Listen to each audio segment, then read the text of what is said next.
And then let's talk a moment about pork, ham, bacon, pepperoni. These are some of the things that the Scripture tells us we should not eat. The ushers have already locked the doors. And of course, this has to do with anything that comes from a pig, a hog, a swine. And I know some of you love pork chops. You love ham and cheese sandwiches. I grew up on all that. I love bacon. But for our health's sake, we have to be willing to make some changes. God knows what's best for us. And back in the Bible days, the pig was considered unclean. It was never considered a source of food. And one of the main reasons why was the pig will eat anything. A pig eats waste and garbage. This is kind of gross, but a pig will eat its own dead child. A pig will eat other sick and infected animals. They're scavengers. And what's interesting is the pig has one of the quickest and poorest digestive systems of any animal. It takes only 4 hours, and that's not good. Because the digestive system is so quick and so poor, many times the toxins from the food are not properly eliminated, and they are stored in the pig's fat. That means that pig can eat all kinds of filth and garbage. It can eat other infection. 4 hours later, it's sent to the slaughter and butchered. In a few days, it's on your plate at home. You're having ribs. The problem is the toxins were never properly eliminated from the pig.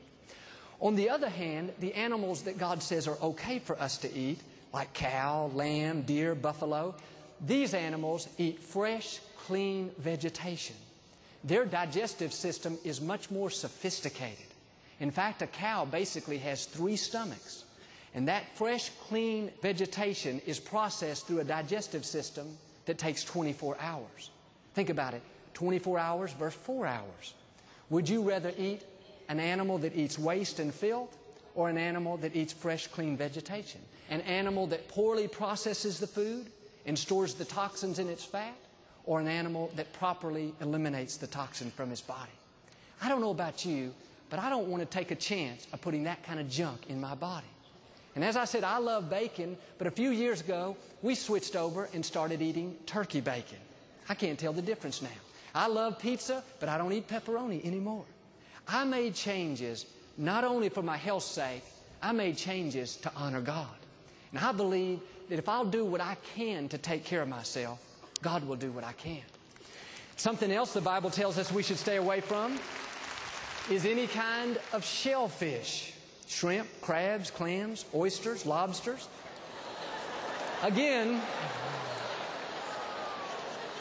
would y'all quit being so rebellious today? I'm ruining all y'all's lunch. These are animals that are scavengers. Do you know they live at the bottom of the water and they eat waste? They eat the excrement of other animals. And I love fried shrimp, but when I think about what that shrimp eats for dinner, it's just not that appetizing anymore. We should be eating more fresh fish, fresh salmon. Grilled fish is some of the best things for us. At our home, we tend to eat a lot of chicken.